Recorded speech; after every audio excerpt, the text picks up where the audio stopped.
to be denied health insurance. The problem is not everything can be free. And there's a cost and there's a payoff. And we have to find out how we can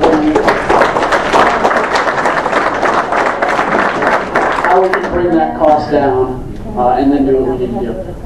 Back here, I know, yes. I just wondered if you realized that today I heard on the radio that we should not be so thinking that we're going to get the Republicans in because the Democrats will use that the insurance costs did not go up before November. Because this was an insurance lady on the radio who knew all about insurance. She worked with this big company. And she says that the insurance costs go up in January. And that the Democrats knew this when they passed this. Yeah. That it goes up in January and it will not be going up right now. This has been very intelligently laid out.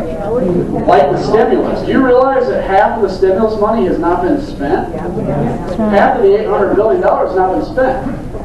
But guess what? It's going to be spent closer to 2011. One of us around the corner from there. That's how this thing's kind of laid out.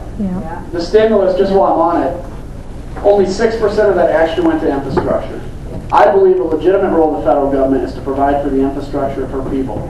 And had that been predominantly for infrastructure, we could put people back to work. That's right. We would have a lot of union members that are not sitting and watching TV at noon on Wednesday. They'd be out working real hard. And that's what we've got to get back to. A lot of people that are non-union that aren't working, we've got to get people back to work. That's the main important thing. Thanks. But this has been very intelligently laid out, and we're going to see how it goes. But I think there's going to be a lot of people disappointed today when they call their insurance company and they say, well, we still can't take you until 2014. That's not the case. So I'm kind of losing track. Who's had their hand up a long time that I'm missing? You? All right, sir. We're talking about expensing emergency. What about the illegal immigrants? Everything? Yeah. I believe that's a tough situation. Obviously, I believe we need to be able to identify who's here legally and illegally. I'll also say, though, I don't believe even somebody who's here illegally should be denied care because, we're a humane country, and I don't believe anybody should ever be denied care. But it is a free rider problem that we have to take care of. Part of that is we need to control our border. As an independent and sovereign nation, we have a right to determine our immigration rules. And people that violate that, we obviously need to be very careful of that. I believe, though, as a party and as a people, if you're on my side on the immigration issue, which is saying the first thing we need to do is enforce the border, and then we can talk about the steps after that, but not until we enforce the border. But we've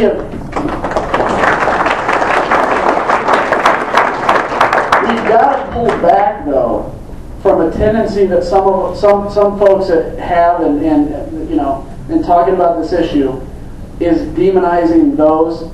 And I'm not saying, sir, please understand, I'm not saying you did this. I'm on this issue now. But we've got to get away from that tendency to demonize those that have come here, because, frankly, if I lived in Mexico, I would be doing my best to get over here too. That's right. So we've got to get away from demonizing the people, but talk about the fact that this is a very serious problem that we have a right to address. And as a country, we need to have a forceful and very focused approach to what we need to do on immigration reform. And I do not believe that answer is amnesty.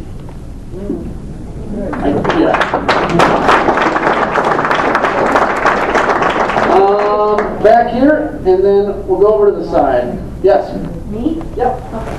First of all, I do want to make one statement, and I have two questions. If you go, actually, this happened. Everybody talks about socialized medicine that's coming to the United States, and they compare us to, they tell us how wonderful Canada is and Europe is, and I happen to know people who lived in Canada. But my husband's uncle, had the experience of actually being in Canada and needing medical care, and because he was not a Canadian resident, they wouldn't treat him unless he gave them a credit card first. So just so you know, it's not all, you can't just go into Canada and be treated like we're saying people can come to the United States and be treated. There has to be some cost of some sort. But the two questions I have about the current bill. One, I'm very concerned about these wonderful IRS agents that are going to be involved in